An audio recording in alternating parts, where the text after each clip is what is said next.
और अब रूस के खिलाफ नेटो देश भी लामबंद हो गए हैं। रोमानिया और पोलैंड में नेटो फोर्स का जमावड़ा हो चुका है।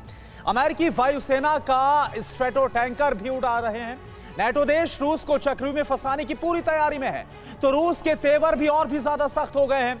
ऐसे में रूस और नेटो देशों के बीच युद्ध के समीकरण अब बनते हुए नजर आ रहे हैं, और ऐसा अगर होता है तो एटमी अटैक का खतरा और ज्यादा बढ़ जाएगा।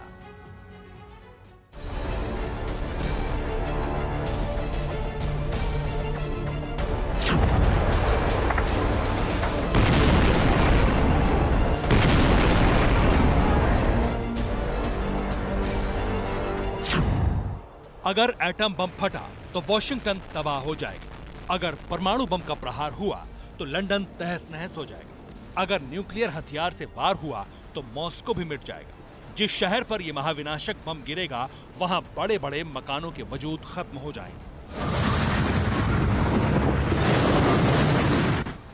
जमीन बंजर हो जाएगी, इंसानों का डीएनए बदल जाएगा। कई पीढ़ियों को प्रताड़ित करने वाला वो जख्म दे जाएगा जो बहुत भयावह होगा।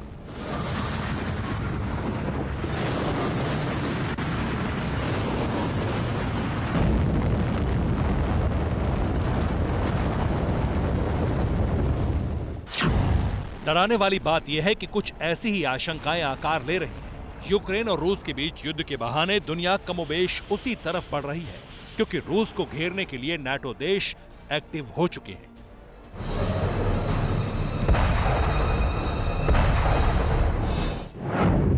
ब्रिटेन के पूर्व सैनिक एक्शन में हैं। रोमानिया में नाटो ट्रूप्स पहुंच चुके हैं। बेल्जियम की सेना रोमानिया में तैनात हो चुकी है। अमेरिकी KC-135R स्ट्रेटो टैंकर रोमानिया के आसमान में घूम रहे हैं। ये तमाम नाटो देश रूस को घेरने के लिए रोमानिया में चक्रव्यूह रच रहे हैं।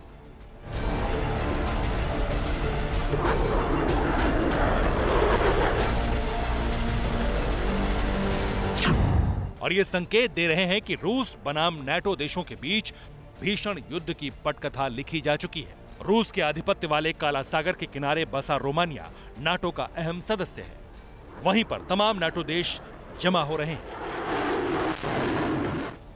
फ्रांस ने दावा किया है कि एक दो नहीं बल्कि नाटो के 40,000 जवान रोमानिया में पहुंच चुके हैं। रोमानिया में बेल्जियम की सेना की भी तैनाती हो चुकी है।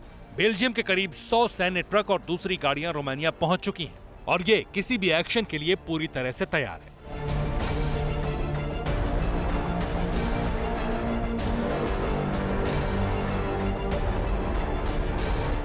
पोलैंड के जरिए यूक्रेन को लड़ाकू विमान दिलवाने की कोशिश में जुटा अमेरिका पूरे एक्शन में है।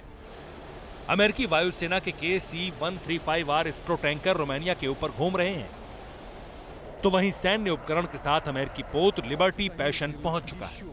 इतना ही नहीं, ब्रिटेन के पूर्व रॉयल मरीन रूसियों से लड़ने में मदद करने के लिए सीधे यूक्रेन पहुंचे हैं। सिर्फ रोमानिया ही नहीं, पोलैंड में भी नाटो फोर्स आक्रामक अंदाज में तैनात है।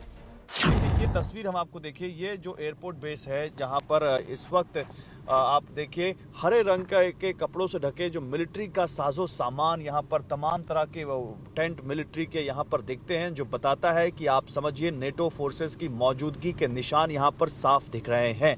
और इस एयरपोर्ट का कमर्शियल यूज तो होता ही है, लेकिन इस एयरपोर्ट का मिलिट्री यूज भी कई बार होता है। एयरफोर्स भी इस एयरपोर्ट को यूज करती है, क्योंकि ये बॉर्डर का एरिया है। नाटो की मौजूदगी इस शहर में दिखती है। ये तस्वीरें हम आपको दिखा रहे हैं, आप देख सकते हैं कैसे यहाँ पर सेना की तमाम गाड़ियां हैं, सेना के बख्तरबंद गाड़ियां खड़ी हुई हैं।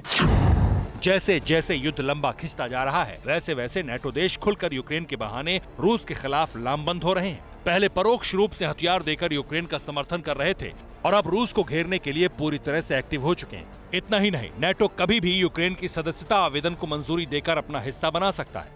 और जिस तरह से नाटो देश रोमानिया में जमा हो रहे हैं, वो संकेत दे रहा है कि विश्व युद्ध की तैयारी हो चुकी है, क्योंकि नाटो की सदस्यता मिलने के बाद यूक्रेन पर हमला भी नाटो पर हमला माना जाएगा।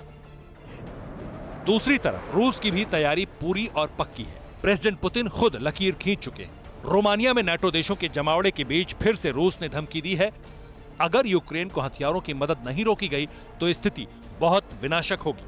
और रूस पहले ही अपनी एटमी फोर्स को अलर्ट मोड पर तैनात कर चुका है। अगर नाटो फोर्स से रूसी सैनिकों का टकराव शुरू हुआ तो उसे न्यूक्लियर वॉर में तब्दील होने में ज्यादा वक्त नहीं लगेगा। और अगर एटम बम फटा तो क्या होगा, इसका अंदाजा बहुत आसानी से लगाया जा सकता है। Bureau report, TV9 Bharatvarsh.